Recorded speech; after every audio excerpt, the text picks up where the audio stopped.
a mais uma reunião pública da nossa casa, da Associação Espírita Discípulos de Allan Kardec. Hoje, quem vai desenvolver o estudo da noite de hoje é o nosso amigo Marco Antônio, está chegando de um trânsito intenso, mas está vindo. Ele vai falar sobre o tema Lei de Ação e Reação. Mas antes disso, nós vamos fazer uma ambientação do livro Pão Nosso, por Francisco Cândido Xavier, pelo Espírito Emmanuel. A lição é a lição 112.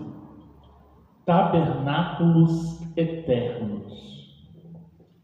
Também vos digo, granjeai amigos com as riquezas da injustiça, para que, quando estas vos faltarem, vos recebam eles nos tabernáculos eternos. É uma fala de Jesus em Lucas, no capítulo 16, versículo 9. E aí nós vamos a considerações de Emmanuel, segundo essa passagem, que diz assim: um homem despercebido das obrigações espirituais julgará encontrar nessa passagem um ladrão inteligente, cobrando o favor de advogados venais, de modo a reintegrar-se nos títulos honrosos da convenção humana. Todavia, quando Jesus fala em amigos, refere-se a irmãos fraternos, a irmãos sinceros e devotados. E quando menciona as riquezas da injustiça, inclui o passado total da criatura, com todas as lições dolorosas que o caracterizam. Assim também, quando se reporta aos tabernáculos eternos, não os localiza em passos celestiais. O Mestre situou o tabernáculo sagrado no coração do homem, mas que ninguém, o Salvador, identificava-se as imperfeições e, evidenciando imensa piedade ante as deficiências que nos assinalam o Espírito, proferiu as divinas palavras que nos servem ao estudo. Conhecendo-nos os desvios, asseverou em síntese que devemos aproveitar os bens transitórios ao alcance de nossas mãos, mobilizando-os na fraternidade legítima para que, esquecendo os crimes e ódios de outro tempo, nos façamos irmãos abnegados uns dos outros. Valorizemos desse modo a nossa permanência nos serviços da terra, na condição de encarnados ou desencarnados, favorecendo por todos os recursos ao nosso dispor a própria melhoria e a elevação dos nossos semelhantes, agindo na direção da luz e amando sempre, porquanto, dentro dessas normas de solidariedade sublime, poderemos contar com a dedicação de amigos fiéis que, na qualidade de discípulos mais dedicados e enobrecidos que nós, nos auxiliarão efetivamente, acolhendo-nos em seus corações, convertidos em tabernáculos do Senhor, ajudando-nos não só a obter novas oportunidades de reajustamento e santificação, mas também endossando perante Jesus as nossas promessas e aspirações diante da vida superior.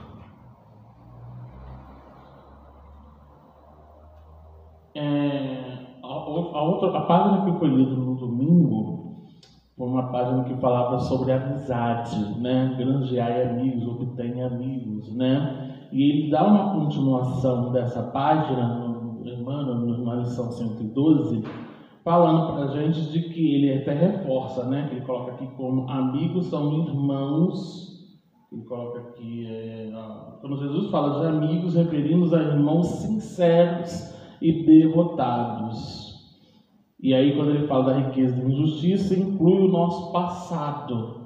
E entendendo de que as nossas experiências que nós estamos vivenciamos no passado e hoje nós estamos aqui, é para justamente aproveitar essa oportunidade de reajustamento, para que a gente possa fazer dessa encarnação uma fonte de aprendizado, para que a gente possa, à medida da vivência no bem, a gente possa trilhar o caminho que nós planejamos para seguirmos em frente. Todos nós aqui estamos na fase de reajuste, principalmente agora que o planeta passa por uma transformação visível por nós, né? Quando a gente fala de transição planetária, o momento dessa transição é um momento que implica crises. E dentro dessas crises gera justamente oportunidades para que a gente possa ter a ação do bem, ou então desenvolver o nosso papel de cristãos, fazer a nossa parte no seio da sociedade, ou até mesmo no seio da família. E aqui ele coloca, acho interessante que quando ele fala desses tabernáculos eternos, né, a gente conquistar o nosso espaço, ele fala o tempo todo para a gente valorizar a encarnação que nós temos, esse planejamento que nós temos para executar aqui e aproveitar a cada instante para promover esse exercício. Emmanuel o tempo todo frisando para a gente, olha, não desperdice o tempo, não deixa para depois, que é uma mania nossa, né? A gente tem muita desculpa, amanhã depois eu faço, hoje a gente está com uma preguicinha, amanhã deixa para depois, né? Vai sempre deixando, né?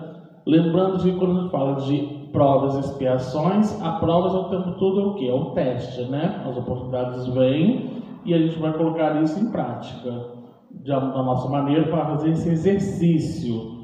A expiação, quanto mais eu adio, quanto mais eu deixo para depois, não vou fazer isso agora, vai ter um momento propício, a expiação vai ter uma hora de que a gente não vai ter como mais. Vai ter um momento que a gente fala assim, olha, agora não tem como você fugir. Você precisa se adequar a uma questão ainda que ainda está precisando melhorar em você, né? Uma questão que você precisa ali chegar a esse caminho.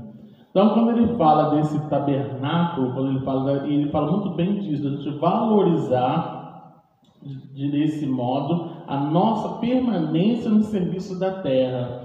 E aqui ele inclui a atividade tanto como encarnado tanto como desencarnado também. Isso valorizar em espíritos. Quantos espíritos hoje também que muitas vezes ficam presos a questões em que nós estamos aqui numa condição de libertar, né? de sair dessa redoma, sair dessa prisão e entender o sentido dessa mensagem consoladora.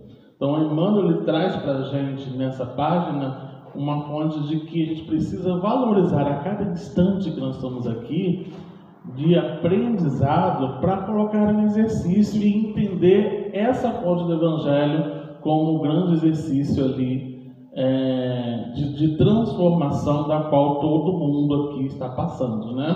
Porque esse período de crise todos nós vamos passar. Lá no Bem-aventurados Aflitos deixa claro para a gente isso, né?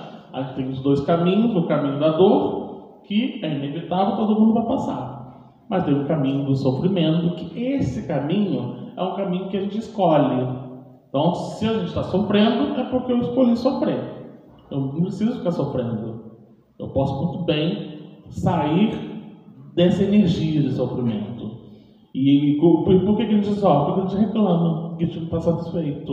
Ou então porque a gente não exerce toda a fonte de conhecimento para colocar isso em prática. Marco Antônio vai falar muito isso da questão do ação e reação, né? De você fazer e aquilo que você receber em troca, né? Normalmente a gente quer receber na hora, né? Mas não é bem assim. Tem tudo que tem o seu tempo, né? Tem essa sua adaptação e a compreensão de que sua hora vai chegar e uma hora você vai receber a retribuição necessária daquilo que você já fez ou daquilo que você está fazendo. Então, vamos elevar nossos pensamentos então e agradecer ao amigo mestre Jesus a oportunidade bendita de estarmos aqui nessa casa de caminho, aprendendo um pouco mais as lições desse teu Evangelho, que possamos hoje estar atentos, meditar nas palavras do nosso amigo Marco Antônio, junto com a falange de espíritos que o auxilia, para que a gente possa tornar fonte de aprendizado e vivenciar nas ações da família, da sociedade, e internalizar no íntimo, retirando as mazelas do homem velho na construção desse homem novo.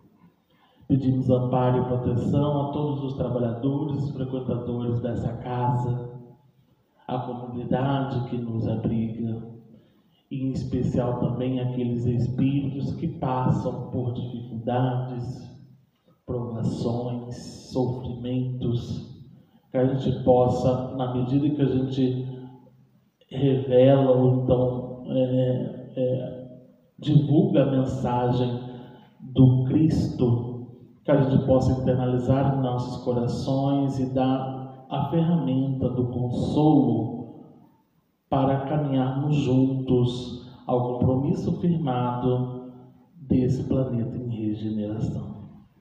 Que o Senhor nos ampare e nos proteja hoje e sempre, que assim seja. Graças a Deus.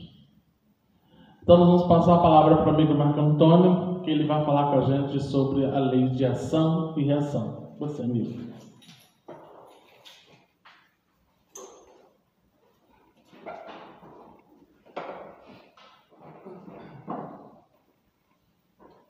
Boa noite, meus irmãos. A primeira coisa que eu quero falar é da alegria de estar com vocês.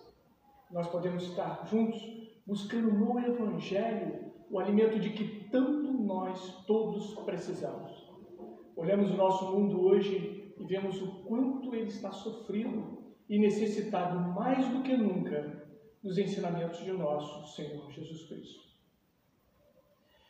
O nihilista é aquele ser que acredita que além desta vida existe o nada. O que significa dizer que além dessa vida nós deixamos de existir. É considerado esse pensamento o puro materialismo. E pensando desta forma, a criatura que acalenta no seu coração essa forma de pensar, é natural, é lógico que ela venha a se empenhar de sobremaneira na conquista material, daquilo que o mundo material lhe oferece. Poder, dinheiro, vícios, todos os vícios. Ele imagina que depois dessa vida nada existirá. Por que perder tempo, além do esforço de se conquistar o prazer ou os prazeres que esta vida oferece? Bem, existe uma outra forma de pensar chamada a absorção do todo universal. O que significa isso? Significa que existe um todo, não é Deus.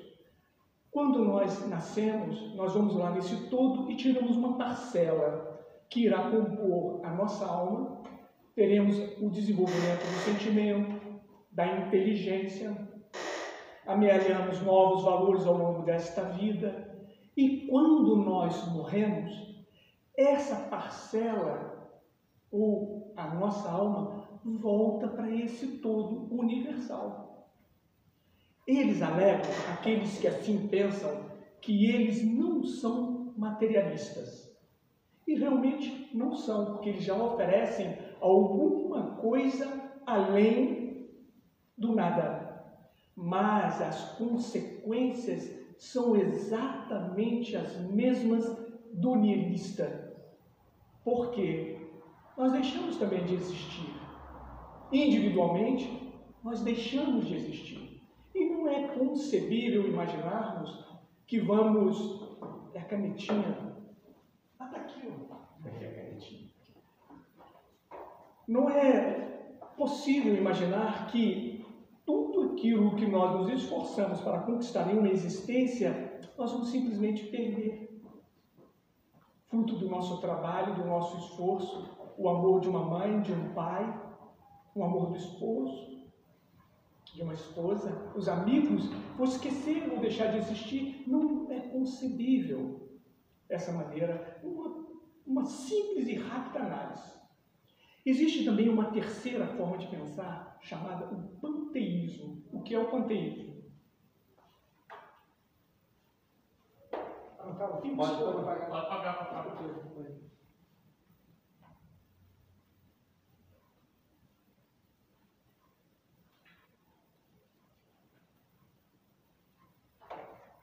Analisemos e vejamos juntos. Semelhante à absorção no todo universal. O panteísmo prega o seguinte, que existe um todo universal, só que agora ele fala que esse todo é Deus, é tudo que existe na criação. Essa é o que se pensa o panteísmo. Como absorção, o que acontece? Nós vamos nascer, nós tiramos um pedacinho desse todo, vamos levar uma existência, e quando morremos, volta esse pedacinho para cá. Muito semelhante. A diferença é que o panteísmo diz que isso tudo que existe é Deus. Já o todo universal, a primeira que eu falei, eles consideram Deus fora desse todo universal.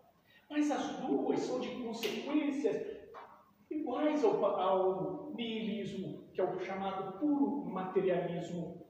Eu deixo de existir, vocês deixam de existir, o que não faz muito sentido. Isso que eu estou falando, meus caros irmãos, está no livro O Céu e o Inferno, uma das obras básicas da doutrina espírita. Existe um quarto pensamento. Qual é esse quarto pensamento? Aquele que diz sobre a individualidade, a existência do ser antes e depois da morte. Essa forma de pensar é a que faz mais sentido para nós. Porque todos nós trazemos no nosso íntimo a certeza de que há algo além daqui. Alguma coisa além daqui. Essa forma de pensar, desde o início de todas as coisas no nosso mundo, foi o pensamento que dominou as religiões, fez a base das religiões. Todas as religiões, de maneira geral, começaram com esse princípio. A existência da criatura individualmente antes da morte e depois da morte. Só que em função da nossa inferioridade, da nossa pequenez espiritual, essas religiões criaram formas diferentes e formas exteriores para que você pudesse o quê? Garantir um futuro melhor. Porque junto com a ideia de que a vida prossegue, se construiu também a ideia de que eu vou ser feliz ou infeliz, eu vou para o céu ou vou para o inferno. E as religiões, ainda cuidando de criaturas muito materializadas que não tinham condições de entender de maneira geral as questões espirituais, elas criam formas exteriores para que você pudesse o quê? Garantir a sua felicidade futura. E aí nós vamos ver o que no passado histórico da nossa humanidade. Pessoal, está dando para me ouvir? A turma de trás, está ouvindo legal? O que as religiões criaram? Essas formas exteriores. Olha, nós, para agradarmos, para sermos felizes, nós vamos sacrificar os nossos inimigos. Aí eles iam, levavam para aquela... Quem viu aquele filme do Mel Gibson chamado Apocalipse? Na época foi até muito chocante pelas cenas. Eles pegavam o inimigo e sacrificavam, arrancavam o coração e vibravam, é Deus. Ou então, eu precisava sacrificar virgens, tem que ser uma virgem para agradar a Deus. Eram ser o quê? Atitudes exteriores para se conquistar uma felicidade, não exigindo uma transformação interior da criatura. Isso se fez à base de todas as religiões, desde quando elas surgiram, e é o pensamento predominante na nossa sociedade. Predominante. Mesmo aqueles que acreditam numa existência depois dessa, vida, muitos foram levados a uma incredulidade ou uma atitude dentro das suas religiões de uma maneira que não ocorresse a sua entrega verdadeira àquela religião. Isso, dos motivos, qual é? As religiões não acompanharam o desenvolvimento da humanidade. Exemplo, 1600, Giordano Bruno, monge italiano, é queimado vivo em Roma. Por quê? Ele defendia o heliocentrismo pregado por Nicolau Copérnico, o astrônomo polonês. E o que Nicolau Copérnico pregava? O heliocentrismo é o quê? Aqui está o Sol e aqui estão os planetas que giram em torno do Sol. Esse é o heliocentrismo, a ideia. E a religião dominante da época dizia assim, não, a Terra é o centro do universo. E o conhecimento humano dizendo o contrário. O conhecimento humano ensinava para as criaturas um inferno que não condiz com o sentimento amoroso. Um inferno onde a criatura viverá eternamente, se ela não teve uma existência feliz, ela viverá eternamente, queimando lá no fogaréu do inferno para sempre. Não faz sentido algum esse inferno eterno, porque a criatura fica sem chance. E aí nós começamos a vislumbrar um pensamento que sempre existiu, mas não divulgado como ocorre com a doutrina espírita, para reconhecermos a grandeza e a beleza de Deus, nosso Pai, as múltiplas existências. A lei de ação e reação se faz presente em uma das suas expressões na lei de reencarnação. Como acontece?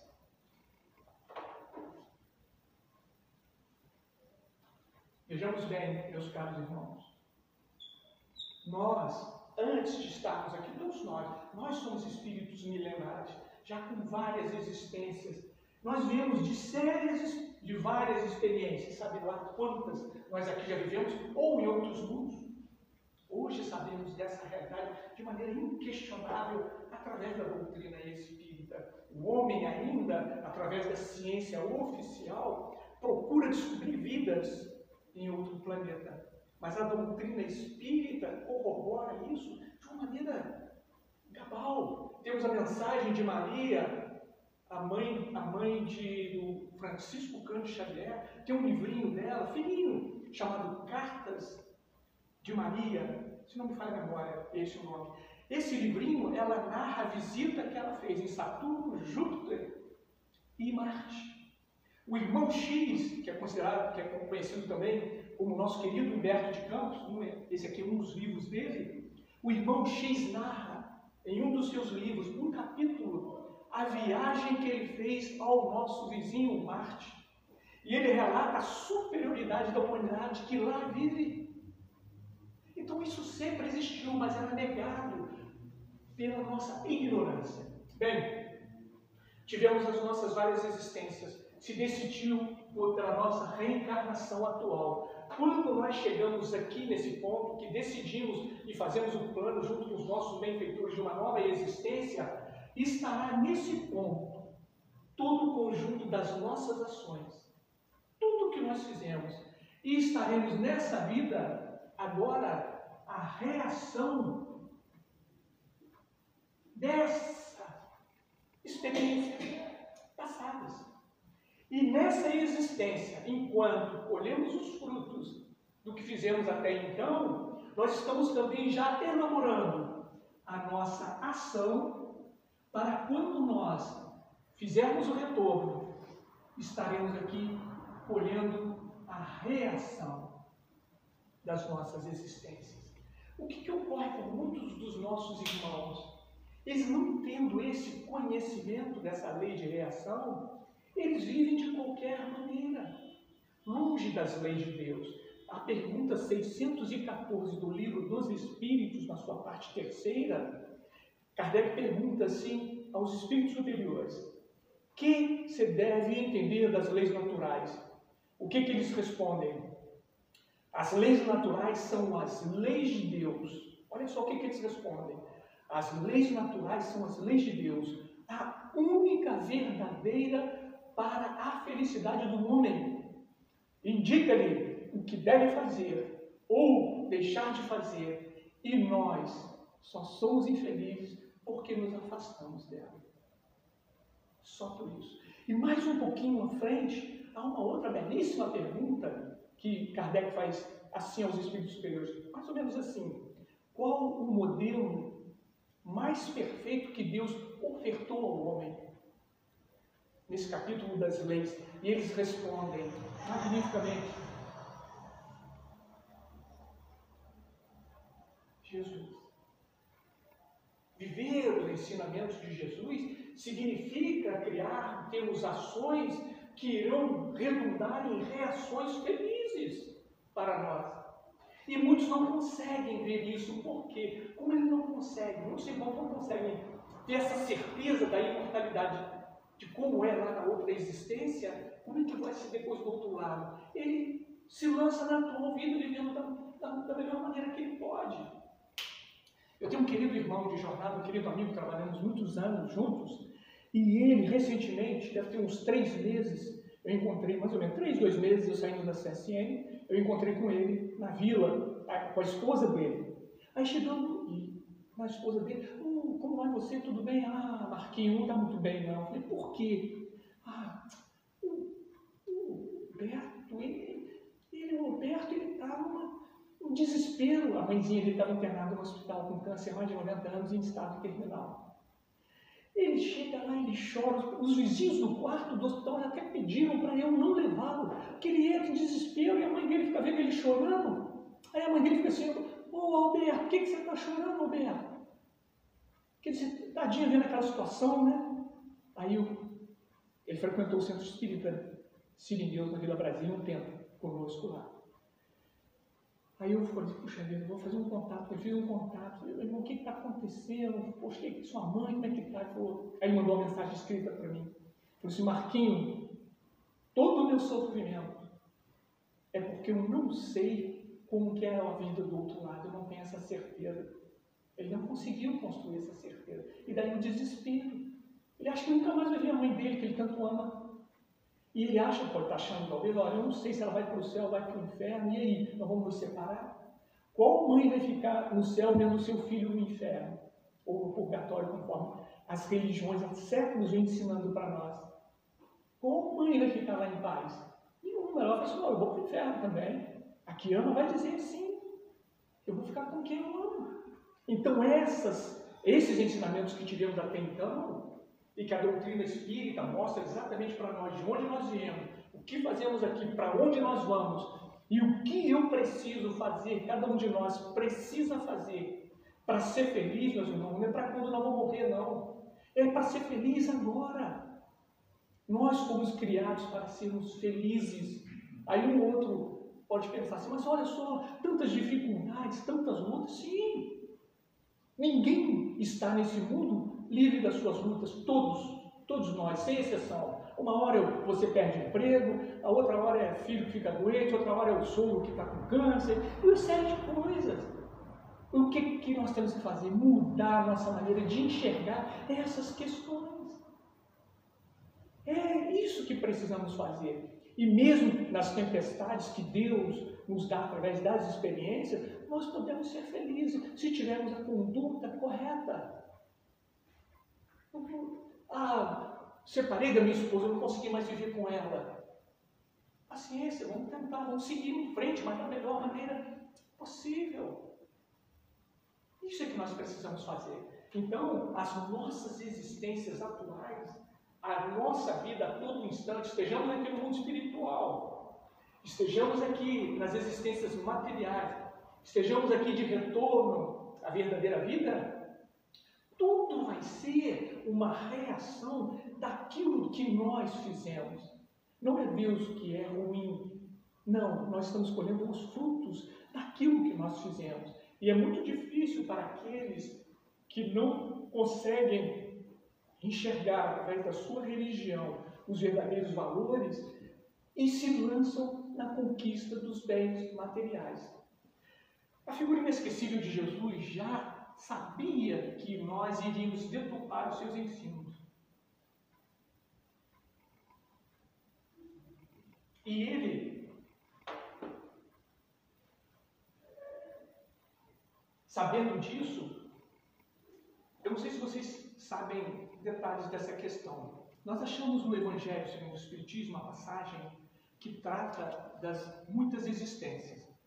Ninguém poderá ver o reino de Deus ou o reino dos céus se não nascer de novo. Nessa passagem que está contida no Evangelho segundo o Espiritismo, ele está tratando ali da reencarnação. É uma passagem, é uma que se destaca. Mas o tempo todo a figura inesquecível de Jesus falou da reencarnação, que é um aspecto da lei de ação e reação muito importante das nossas existências. Porque ali nós conseguimos identificar o amor de Deus por nós. E nós não estamos definitivamente condenados, se não tivermos êxito numa existência, condenados ao inferno eterno. Inferno eterno não existe. Da mesma maneira que não existe um céu onde nós vamos ficar sentados admirando Deus sem fazer nada. Esse céu não existe. Se trabalha o tempo todo. Essa é a realidade. Da mesma maneira que não existe um purgatório onde você só pode sair se alguém interferir por você e você não faz nada. Se as minhas preces de quem ficou, ele está lá no purgatório, ele vai ficar lá.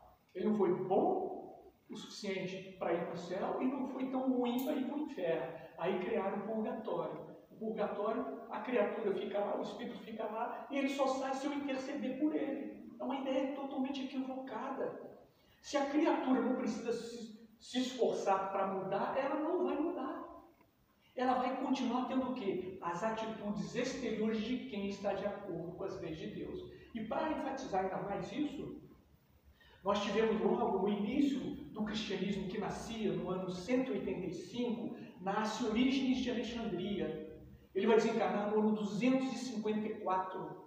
Orígenes, ele preocupado, sabendo que os ensinamentos de Jesus já estavam sendo deturpados, ele defendia a reencarnação. Ele é perseguido. Orígenes, ali já no comecinho do nascimento do cristianismo. Isso no ano Orígenes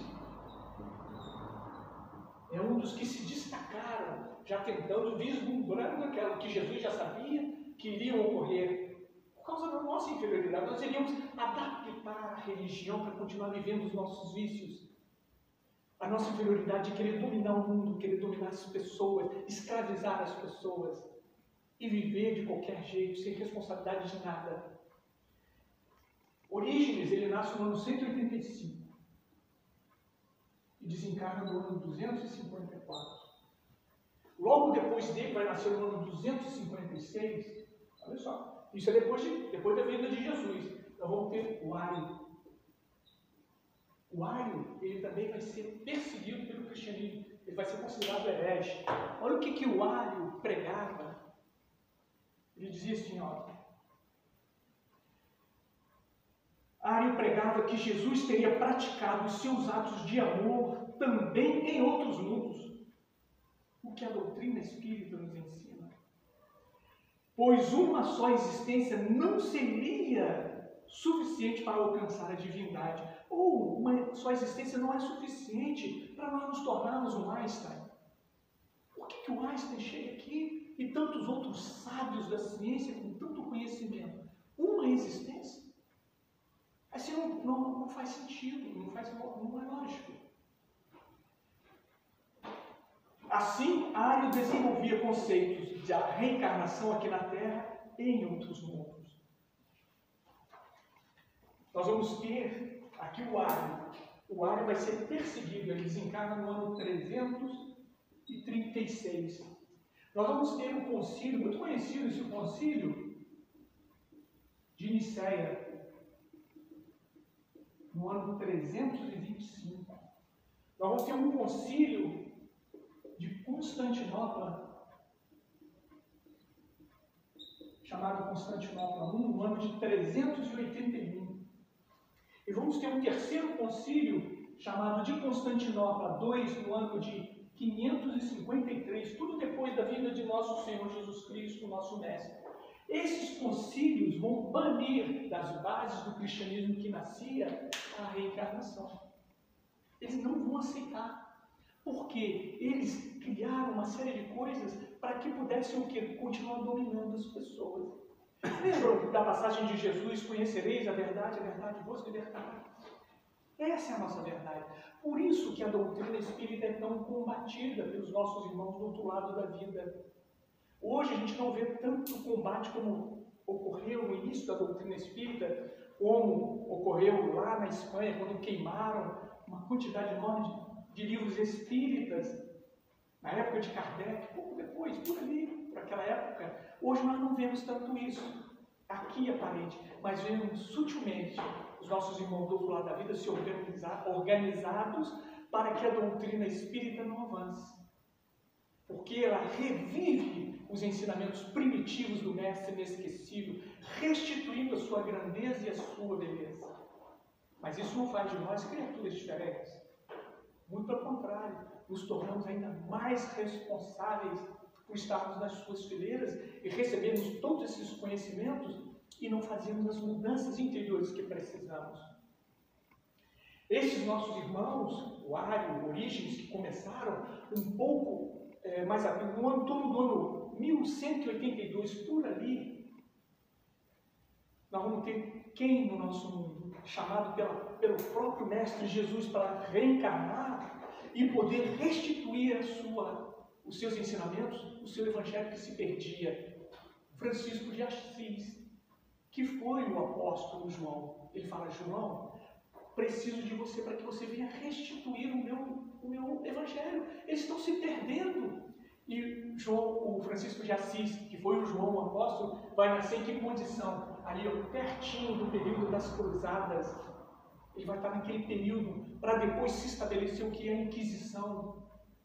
Todas as ações ferem de maneira inquestionável os ensinamentos de Jesus, que não permitiram que Pedro prosseguisse, além de arrancar a orelha do soldado mau. Ele segura Pedro, mostrando que a lei de ação e reação.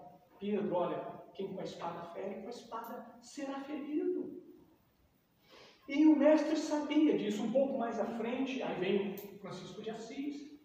Um pouco mais à frente, em 1328, nós vamos ter John Wycliffe. 1328. O John Wycliffe era um monge inglês de Oxford. E ele é o responsável pela primeira tradução da Bíblia para o inglês. Olha que absurdo! Você tinha que ensinar os ensinamentos de Jesus na língua que não era do povo. Como que você vai conseguir aprender alguma coisa? E John Wycliffe começa a sua luta. Ele se torna herege. Ele é perseguido, para vocês terem uma ideia, não me lembro se eram 30 ou 40 anos depois da sua morte. Eles mandam tirar os restos mortais dele lá de onde ele estava, queimar e jogar no rio, porque estava crescendo o número dos seus adeptos. Ele defendia a reencarnação, combatia a corrupção dentro da própria organização do cristianismo daquela época. E aí, próximo dele, nós vamos ter quem? Esse aqui nasceu em 1328. Esse vai nascer em 1369. E ele vai desencarnar em 1415. Eu estou falando de Jan Hus, que hoje nós sabemos ser o Kardec. O Jan Hus se apoia nos ensinamentos, no que John Wycliffe dizia, e ele também combatia. Ele nasceu na Tchecoslováquia, na região da Boêmia, e ele rezava, ele era padre, rezava as missas dele na língua do povo, ele não aceitava. Ele combatia a venda das indulgências. Olha, que coisa assim, para nós. E hoje ainda tem pessoas que pensam assim. De outras maneiras, mas pensam assim. Olha o que ocorria no ano de 1412, na Boêmia. Ele vai ser queimado em 1415, em Constança, na Alemanha. Olha o que ocorria naquela época na Boêmia. Na praça diante da igreja de Tia havia uma grande aglomeração de pessoas, e a massa compacta cercava 2 tablados de madeira. Em cima de cada um dos tablados havia um monge que falava ao povo. Irmãos, gritavam os pregadores, minhas palavras são insuficientes para descrever toda a felicidade celestial que vocês poderão receber, garantindo-se com as indulgências que sua santidade ofereceu aos fiéis, com a sua inesgotável generosidade de pai aos seus filhos pródigos. Quem de nós não tem um pecado manchando a consciência? Quem não tremerá diante do julgamento divino? Ou não começará a implorar aos céus o perdão aos caros falecidos que suportam terríveis sofrimentos no inferno? E quem de nós não recebe suas crianças que talvez tenham de passar pela eterna maldição? Eram as crianças. Se uma criança não fosse batizada e morresse, ela estava amaldiçoada. Não faz sentido nenhum, né? E era o que, olha o que eles pregavam em 1412 na Tchecoslováquia, Boêmia. Quem de nós não recebe por suas... Agora vocês podem evitar todo esse sofrimento somente adquirindo as indulgências. Temos indulgências de todos os tipos e para todos os fins, completas e parciais, para 500, 300 e 200 anos. Temos autorizações para pecados futuros.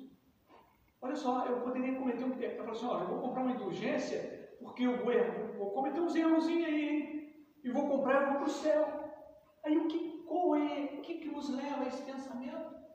Meus caros irmãos, eu não tenho a necessidade de fazer a grande transformação. Porque Jesus, quando veio à Terra e fala do seu reino, a decepção dos nossos irmãos judeus, qual foi? Era de ter um Messias que dominasse Roma, botasse todos os seus inimigos de joelho e eles dominassem orgulhosamente. Mas o Messias, o nosso mestre inesquecível, ele vem trazer o que? Dizer para nós o que?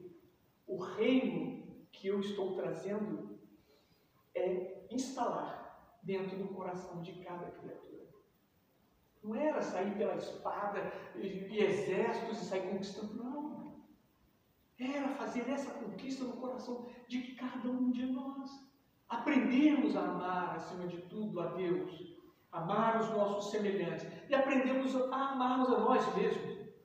O que é muito esquecido por muitos de nós. Amamos os nossos filhos, esposas, tios, pais.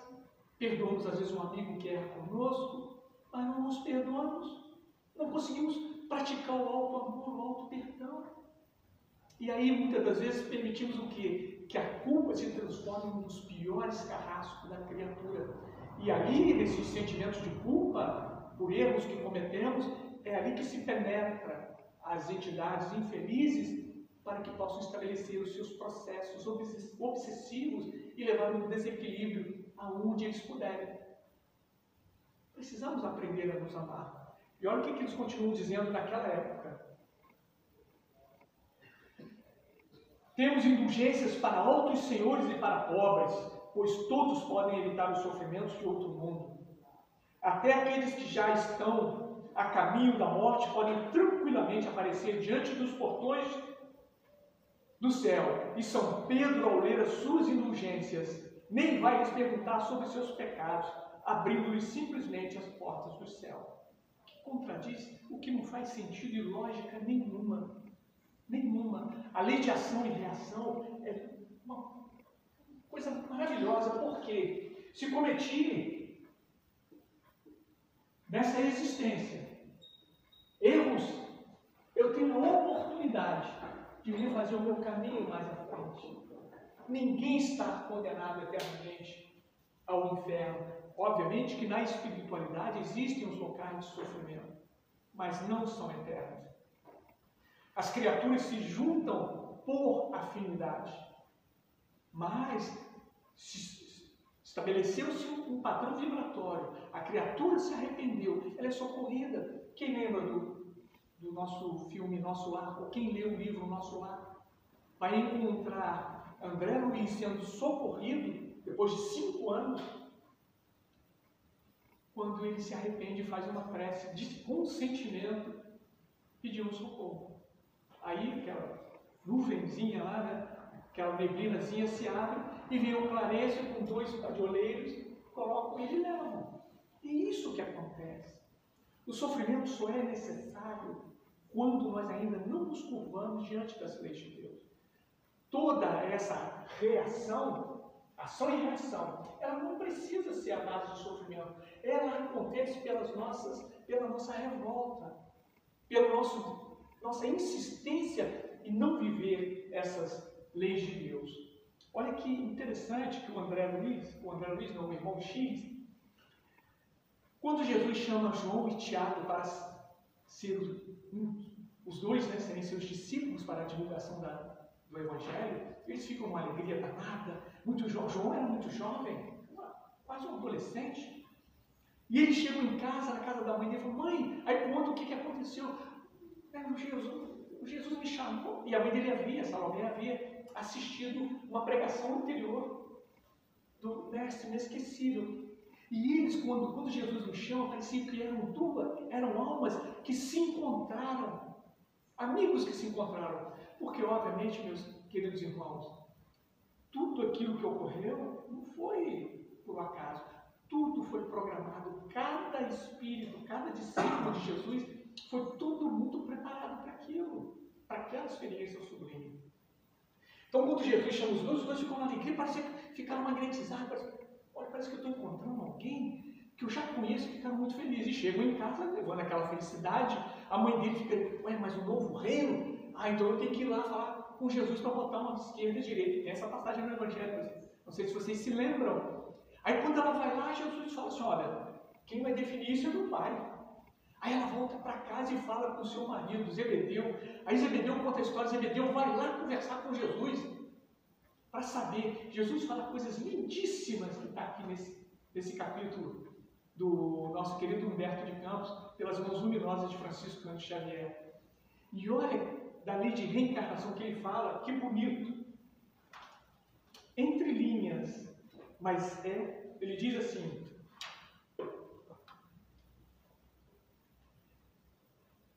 Jesus falando: há homens poderosos no mundo que morrem comodamente em seus palácios, sem nenhuma paz no coração. Transpondo em desespero e com a noite na consciência os umbrais da eternidade. Há lutadores que morrem na batalha de todos os momentos, muitas vezes vencidos e humilhados, guardando, porém, completa serenidade de espírito, porque em todo o bom combate repousaram o pensamento no ser amoroso de Deus. Outros há que aplaudem, olha que importante ele fala, outros há que aplaudem o mal numa falsa atitude de tolerância, para lhe sofrer amanhã os efeitos destruidores. Quer dizer, eu aceitei aquela situação. Então, é questão de tempo, a lei de reação vai chegar até nós. Se eu apoiei, se eu me omiti, amanhã eu estou sendo vítima dela. Vou fazer essa colheita. E olha o que ele fala aqui. Os verdadeiros discípulos da verdade do céu, esses não aprovam o erro, nem exterminam os que sustentam esse erro. Olha que sutileza, e se fala da lei de ação e reação. O verdadeiro discípulo de Jesus, ele não aprova o erro, mas ele trabalha constantemente no bem. Porque ele sabe, se ele tirar a vida de alguém, se ele agir incorretamente, ele vai colher os frutos daquilo. Por isso, Jesus segura as mãos de Pedro. Fala: Pedro, quem pela espada fere, pela espada será ferido, porque ele iria colher aqueles frutos. Por que João Batista foi decapitado? O precursor de Jesus era primo de Jesus. Por quê? Ele, numa existência passada, ele foi aquele israelita que mandou decepar 200 cabeças dos seus inimigos. E colhia ali, cumpriu um belíssimo papel. Mas a lei veio. Ele não precisou passar 200 vezes por aquela experiência. Passou uma. A lei de Deus, a lei de ação e reação, é misericordiosa. Ela é extremamente misericordiosa. Bem, Nós já estamos chegando no final. Eu selecionei algumas histórias que vão exemplificar o amor de Deus, nosso Pai, por todos nós, e como essa lei misericórdia, porque nós ficamos ainda, muitos de nós, presos ao passado trazido por Moisés, né? Olho por olho e dente por dente. Era assim que eles pensavam, né? Nós já não pensamos assim. E André Luiz narra para nós no livro Ação e Reação, esse livrinho do André Luiz, né? Psicografia do nosso querido Francisco Cândido Xavier, muitas histórias interessantíssimas. André Luiz e Hilário vão para a Mansão da Paz, numa região do umbral, quer dizer, de sofrimento semelhante ao que é um inferno, para que nós possamos fazer uma ideia. Mas não é eterno, mas de sofrimento. Espíritos que não conseguiram vivenciar o ensinamento, conheciam os ensinamentos de Jesus ou as leis de Deus, mas negligenciaram. Então estão naquela região de sofrimento. E lá se instalou essa mansão da paz para justamente recolher os espíritos que queriam já se melhorar, estavam cansados do sofrimento, se arrependeram e queriam mudar. E essa mansão da paz estava sob a jurisdição do Nosso Lar, o famoso Nosso Lar do livro e do filme. Bem, e André Luiz vai lá, junto com o Hilário, para fazer estudos a esse respeito. E certa noite chega um dos trabalhadores daquela casa e fala para Druso. Druso era o responsável por aquela casa. Ele deu uma entrada lá há cerca de 50 anos. Essa casa hoje tem cerca de 400 anos no ar. E o Druso deu uma entrada lá há 50 anos. Esse livro, tem a introdução dele, é de 1954. Então, o Druso deu entrada lá no início do século XX, totalmente em débito com as leis de Deus. Mas ele foi socorrido porque ele já queria mudar. Aí ele trabalhou na limpeza, padioleiro, taxista, até que ele foi alçado à condição de responsável por aquela casa que estava vinculada ao Nosso Lar. E aí chega um dos trabalhadores falando: Druso, aquele irmão que foi socorrido ontem já está na sala magnética conforme a sua orientação. Aí ele fala assim: André, Hilário, vamos lá, porque creio que tem ensinamentos lá para você. Quando eles entram na sala, André Luiz fica assustado com as feições daquela criatura. Ele falou assim: o André Luiz falou assim: eu tinha vontade de voltar. Ele tinha as pernas muito longas, os braços longos, mas o que mais o impressionou era a face. Realmente era desagradável. E aí, quando o Druso chega ali, com o magnetismo dele, ele consegue despertar aquele espírito que se chamava Antônio Olímpio. E aí ele pensa que está diante de um juiz e fala assim: eu confesso o meu crime, eu pequei, eu errei, eu não aguento mais sofrer, eu estou num sofrimento muito grande, eu quero ser socorrido. E ele narra o que aconteceu. Ele fala o seguinte: olha, minha família tinha uma fazenda que nos dava grandes recursos, e nossos pais morreram. E quando saiu o inventário, eu percebi que os meus irmãos tinham, 2 irmãos, Clarindo e Leonel, eles tinham uma ideia diferente do que fazer com a nossa fazenda que eu administrava. E eu já tinha planos para torná-la melhor ainda, para ainda dar mais recursos para nós. Quer dizer, eles tinham uma vida boa. Aí o que eu fiz? Percebendo que meus irmãos queriam fazer a partilha e estavam com outras ideias, eu tramei o assassinato deles. Eu os convidei para conhecer a fazenda, inclusive um dos belos lagos da fazenda, mas antes tive o cuidado de dar a eles uma bebida entorpecente. Nós fomos conhecer, entramos no barco e eu dirigi para a parte mais funda que eu conhecia. Percebi que eles já estavam entorpecidos. Eu forjei a virada do barco e saí nadando e eles gritando desesperadamente socorro. Morreram. Ali, nadando e saindo e chegando até a praia, minha consciência já começou a pesar.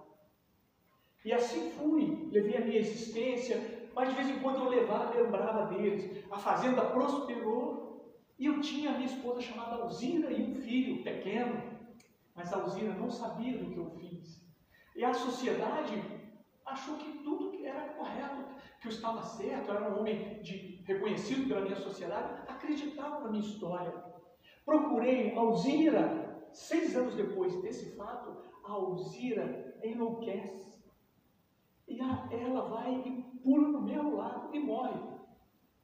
A Alzira estava sendo obsidiada pelos 2 irmãos dele. Mas ela não sabia do que ocorreu. Era uma forma deles tentarem se vingar do irmão já no mundo espiritual.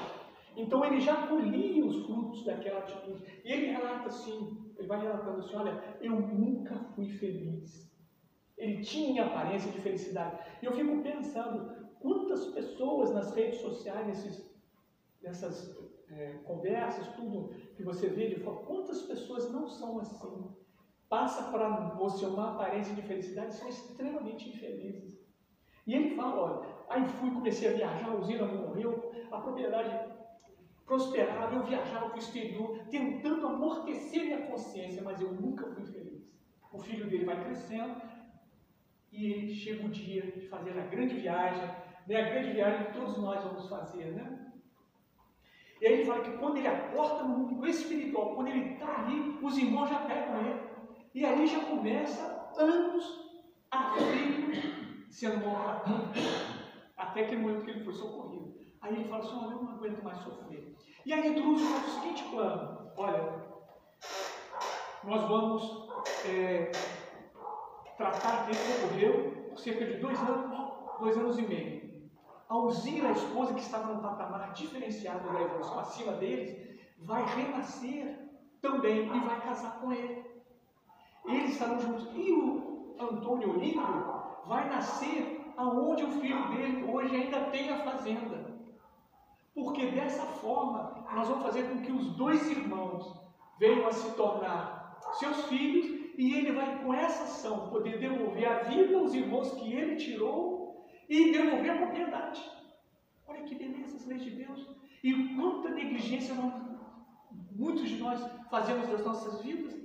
Tudo planejadinho para que ele pudesse fazer aquele resgate, aquele ajuste de conta. Ele criou essa reação triste, mas a vontade de Deus era tão grande, né? Ele não estava eternamente no inferno, não.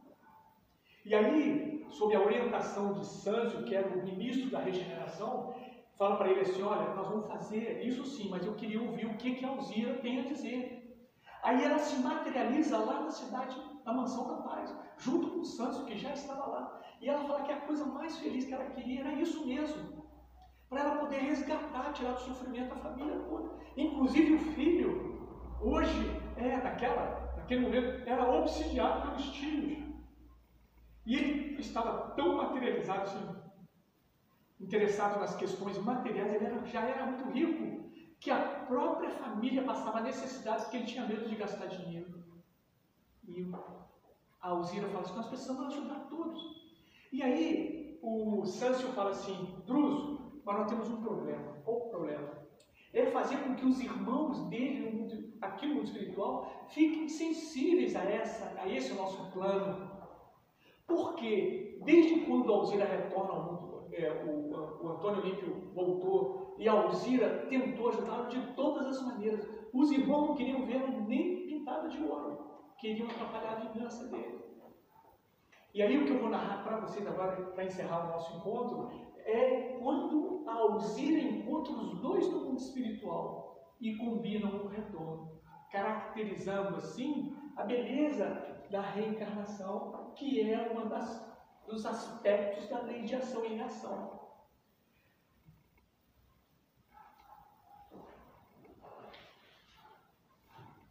Eu não vou tentar contar, porque é tão bonito, que eu vou preferir ler para vocês.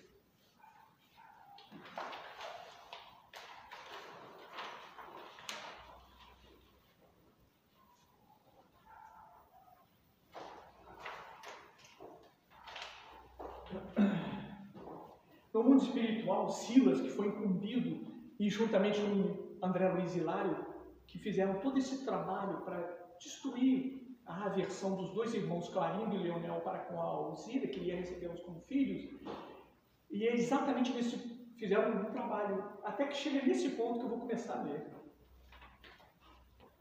Aí o Silas falando para eles, porque eles diziam o seguinte, antes, volto só um pouquinho, o que eles tinham? Eles falaram assim, ganharam ficaram confiantes em Silas, no André Luiz, no Hilário, eles abriram o coração e falaram assim, olha, desde que nós morremos, abandonamos a terra, nós só fizemos o mal. Mas tem uma coisa que nos incomoda muito. o que fizemos com a Alzira. Porque eles obsediaram a Alzira e conseguiram levar ao sofrimento e à morte, mas era uma questão da Alzira de débitos de outras existências. Era dela. E aí, através dessa questão passada, eles conseguiram dominá-la e levá-la à morte. Aí eles falam isso para Silas. Aí Silas fala assim para eles, ó. Mas, e se Alzira lhes trouxesse em pessoa o abraço do entendimento e do auxílio? E como sorrissem de esperança no turbilhão das próprias lágrimas, o assistente afastou-se por alguns minutos e voltou trazendo em sua companhia, a generosa irmã que, envergando cintilante roupagem, lhes estendeu as mãos a ofertar-lhes o colo maternal, resplendente de amor. Leonel e Clarindo, qual se fossem feridos de morte, caíram de joelhos, esmagados de medo e ao mesmo tempo de júbilo. Alzira, no entanto, afagou-lhes as cabeças submissas e falou em tom comovente. Filhos de minha alma, rendamos graças a Deus por esta hora de bênção. E por que Leonel tentasse debalde pedir-lhe perdão ensaiando monossílabos cortados pelos soluços, a genitora de Luiz é o filho dela que estava encarnado, suplicou humilde. Sou eu quem deve ajoelhar-se, implorando-lhes caridoso indulto. O crime de meu esposo é também meu crime. Vocês foram espoliados dos mais belos sonhos, quando a mocidade terrestre começava a sorrir-lhes. Nossa desregrada ambição, contudo, furtou-lhes os recursos e as possibilidades, inclusive a existência. Perdoe-nos. Pagaremos nossas dívidas, ajudar-nos ao Senhor na recuperação da nossa casa. Em breve, Antônio Olímpio e eu estaremos novamente no plano físico e, com o apoio da misericórdia divina, restituiremos a vocês o sítio que não nos pertence. Permitam, meus filhos, possam honrar-se minha alma com o privilégio de ser-lhes amorosa mãe no mundo, para restaurar-lhes a esperança e refazer-lhes o ideal. Ofereço-lhes o meu coração. Conceder-me-á, Senhor, o Senhor, a bênção de agasalhá-los em meu seio, criando-os com o hálito de meus beijos e com os orvalhos de minhas lágrimas. Para isso, porém, é necessário que o ouvido de nossos pesares nasça puro do amor que devemos uns aos outros. Esqueçamos ressentimentos.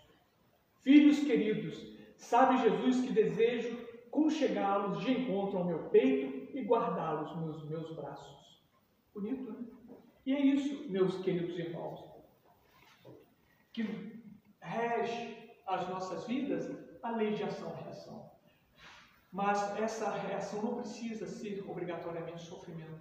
Basta que tenhamos a decisão de seguir os passos de Jesus, abraçando as experiências amorosas. O sofrimento só bate nas nossas vidas, nas nossas experiências, porque nós abrimos mão das oportunidades de viver com amor.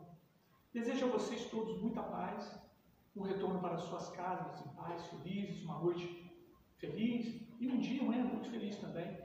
E nunca nos esqueçamos que nós estamos aqui para sermos felizes, não é quando morrermos, não. É hoje. Tenhamos essa decisão de ser felizes todos os dias e podemos ser felizes. À medida em que vamos abrindo o nosso coração para essa inspiração, os bons espíritos vão nos mostrando e ajudando a ter a atitude de ser feliz agora. Vou devolver a palavra ao nosso irmão que irá conduzir o restante dos trabalhos da casa.